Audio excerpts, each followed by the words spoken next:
We've examined several theft crimes. Each has a distinct goal in the criminal law, behavior that's prohibited. So we need to know their rules and elements independently. But it's very interesting. There are cross issues and similarities among the crimes. And with that in mind, I've created a chart to help you consider these crossover issues. In the chart that you see here, I have our crimes divided by issues that may be similar among them. So I want you to assume for the moment that in our fact pattern, there's a wrongful taking of possession.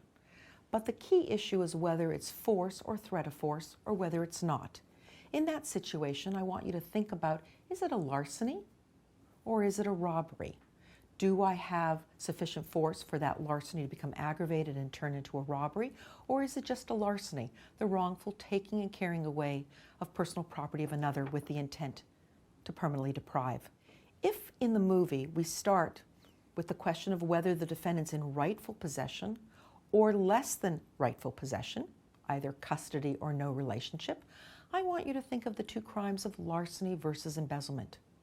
It will be embezzlement if, when our movie opens up, defendant's in rightful possession, but later wrongfully converts.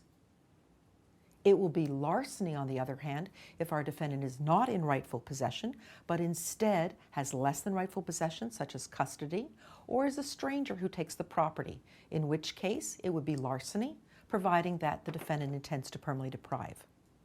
In our third column, we're looking at the issue of fraud.